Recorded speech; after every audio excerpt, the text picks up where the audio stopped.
আজকের প্রসঙ্গ হচ্ছে আমার যে কুকুর কেন মধ্যরাত্রিতে কাঁদে। হোয়াই, কেন কুকুর মধ্যরাত্রিতে কাঁদে? দেখুন, মানুষ যখন আদিম যুগে মানুষ গুহায় বাস করত, সে সময় একটা কাঁচা মাংস খেত। তারপর মানুষ যখন আগুনে আবিষ্কার শিখে পোড়া মাংস খেতে যখন শিখলো, মানুষের মাথাটা বিরাট বড় হয়ে গেল। তো মানুষের বুদ্ধি কিন্তু প্রচুর খুলে গেল।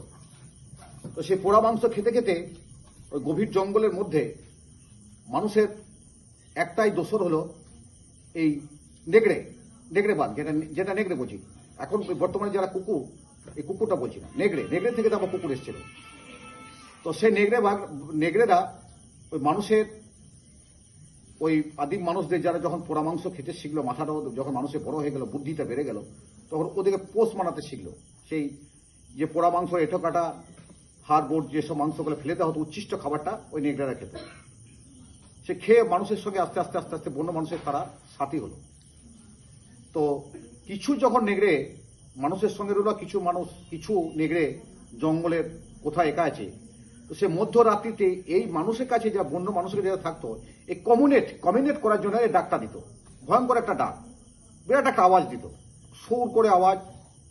বর্তমানে আমরা এখন অনেকে বলে থাকি যে কুকুর মধ্যরাত্রির ডাকা মানে একটা বিপদের সংকেত বা মানুষের মৃত্যু হয়ে যাওয়ার একটা সংকেত। না, তারপর আস্তে আস্তে মানুষ যখন আমরা এই আধুনিক সমাজ ব্যবস্থাতে আমরা সমাজের স্রোতে এলাম, কিন্তু ওই নেগড়েদের জিনগত হয়েছে কুকুর। এই কুকুরকে কিন্তু আমরা মানুষ সঙ্গে নিল। তো সেই সঙ্গে নেওয়ার পরে কুকুর এখন মানুষের প্রভুভক্ত, মানুষের বাড়িতেই রয়েছে, মানুষ বিছানায় শোইছে, কোলে নিচ্ছে, চুমু খাচ্ছে। এটা কিন্তু কুকুরদের একটা সৌভাগ্য। কিন্তু সৌভাগ্য হলো সে বন্য জিন, যেটা নেগড়েদের জিন, সে জিনটা কিন্তু ওদের মধ্যে এখনো রয়ে গেছে। যার জন্য মধ্যরাত্রিতে কুকুর একটা ওই কমিউনেট করার জন্য, এক প্রজাতি, ওদের প্রজাতিকে ডাকার জন্য যে আমরা সেফ আছি এই বলার জন্য ডাক্তারও করে। এই জন্য কুকুরের ডাক যে কোনো ভয়ঙ্কর, কুকুরের যে মধ্যরাত্রি ডাকছে বলে কোনো মানুষ মারা যাবে, এসব নয়। এটা একটা ওদের জিনগত ইফেক্ট এই ডাকটা করার জন্য। তাই বলছি, এটা নিয়ে কোনো ভয় খাবার দরকার নেই যে কুকুর মধ্যরাত্রি ডাক করছে। মানে আমি অনেক জায়গায় যাই, দেখেছি, অনেক আত্মীয় বাড়ি গেছি, যে কালকে লোকটা মারা গেল, কাল তাতেই তো রাতে কাল কুকুরগুলো ডাক করছিল। তা নয়, কুকুরের যে প্রচুর ঘ্রাণ শক্তি। কুকুর ভগবান জীবকে সৃষ্টি করে সব একটা মৌলিক একটা সব সৃষ্টি আছে। তো কুকুরের একটা মৌলিকতা আছে, সেটা একটা ঘ্রাণ শক্তি, প্রচুর ঘ্রাণ শক্তি। ভগবান ওদের একটা জিনিস দিয়েছে। দেখবেন কুকুর এখন এত ঘ্রাণ শক্তির জন্য ওরা চাকরি পেয়েছে। কুকুর সেনাবাহিনীতে চাকরি পায়। সেই যে সেনাবাহিনী কুকুরটা চাকরি করে, এবং সেই কুকুরের যে মালিক, সে তার বেতনটা ভোগ করে। কেন করে? শুধুমাত্র ঘ্রাণ শক্তির জন্য। ঘ্রাণ শক্তির জন্য কোথায় বোম রাখা আছে তা আবিষ্কার করে, তার তো ওরা খুঁজে বার করতে পারে, অপরাধীকে চিহ্নিতকরণ করতে পারে, সেটা হচ্ছে ঘ্রাণ শক্তির জন্য। অতএব কুকুর কিন্তু খুব ভালো জিনিস। কুকুর সত্যিকারই আমাদের প্রভুভক্ত। মানে কুকুর বেইমানি, মানুষ বেইমানি করে, ভালোবাসাতে বেইমানি করে দেয় মানুষ, এই কুকুর কোনোদিন বেইমানি করে না। সেটা সে কারণটা কি? ওদের ঘ্রাণ শক্তি। সে ঘ্রাণটা কি? যে এই মানুষটার যে রক্তের মধ্যে যে বদমাইশ জিদ আছে, সেটা ওরা চিহ্নিতকরণ করতে পারে। যে এই মানুষটার মধ্যে সভ্যতা নেই, এই মানুষটার মধ্যে বিবেক নেই, এই মানুষটার মধ্যে চেতনা নেই, সেটা কুকুরও কিন্তু বুঝতে পারে। এটা একটা ঘটনা। এটা অনেক পরীক্ষা নিরীক্ষা করে দেখা গেছে। যারা জীববিজ্ঞানী যারা আছে, তারা কিন্তু এটা দেখেছে, এবং অনেক এদের নিয়ে কালচার করা হয়েছে, পরীক্ষা নিরীক্ষা করা হয়েছে। তার জন্য কুকুরের ডাক বা কুকুরের নিয়ে, কুকুরকে ভালোবাসুন।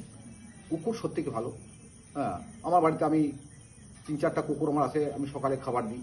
হ্যাঁ, আমার বাড়িতে একটা কুকুর দেখবেন, আমি আমার ফেসবুকে আমার আছে, দেখবেন, যারা দেখবেন, আমার কুকুরকে আমি খাওয়াইছি। সেটা আমার একটা স্পেশাল কালেক্ট আমার আছে। তাই বলছি, কুকুরের ডাকটা কোনো খারাপ নয়, সত্যি ভালো। কুকুরকে ভালোবাসুন। লাভ দি ডগ, দ্য এন্ড। হ্যাঁ বন্ধুরা, আমার যারা বন্ধু হিতাকাঙ্ক্ষী যারা আছেন আমার সোশ্যাল মিডিয়া, তারা আমার পেজটাকে ফলো করবেন, লাইক কমেন্ট করবেন, শেয়ার করবেন। এবং আমি একটা ইউটিউব চ্যানেল খুলেছি, যেটার নাম হচ্ছে খোলা মনে। তো খোলা মনে, এটা দেওয়ার পেছনে, খোলা মনে দেওয়ার পেছনে একটা কারণ আছে। তো আমি তো বলেছি নিশ্চয়ই যে খোলা মনে দিয়েছি, মানে আমি কোনো না বিশেষ কাজ বলবো না। তো আমি যেসব জায়গায় যাবো, সেসব জায়গাতে নিয়ে বিশ্লেষণ থাকবে। আমার এটা ভালো লাগে, আমি করি। আমি ছোটো থেকে আমি এসব ভালোবাসি, বলতে ভালোবাসি। আমি খুব বক্তৃতা ভালো করি, ভালোবাসি বরাবরে। আমি কলেজ লাইফে যখন পড়াশোনা করছি তখন আমি আমি আমি বক্তৃতার আমি রাজনৈতিক জীবনে আমি বক্তৃতা দিই। আমার যে আমি সংগঠন, যে আমার যে অ্যাসোসিয়েশন, সেখানে আমি বক্তৃতা দিই। বলতে ভালোবাসি, আমার বলাটাকে আমার বন্ধুরা, আমার যারা জনসাধারণ, তারা শুনতে ভালোবাসে, আমি এটা ভালোবাসি। এবং বলতে পারাটা তো এমনি এমনি হয় না, বলতে কিছু পড়াশোনাও করতে হবে। পড়াশোনা না করলে কিন্তু বলতে পারা যায় না। কিছু পড়াশোনা করতে হয়, তথ্য জানতে হয়, হ্যাঁ, মাথা স্মৃতির মধ্যে ধরে রাখতে হয়, মনের মধ্যে একটা কালচার থাকবে সবসময়, তাহলে কিন্তু অনেক কিছু বলা যায়। অনেকে দেখেন যে আমি বলতে পারি না, বলা ওইটা নয়, চেষ্টা করো। বলাটা এমনি হয় না, পড়াশোনা করতে হবে, মাথার মধ্যে স্মৃতিশক্তিটা ধরে রাখতে হবে, এবং কোন ঘটনাপ্রক্ষে আমি কোন কথাটা বলবো, কি প্রসঙ্গ করে বলবো, আমি কথাটা ভুল বলছি না ঠিক বলছি, সেটা আপনাকে খেয়াল রাখতে হবে, তাহলে বলা যায়। ঠিক, নমস্কার।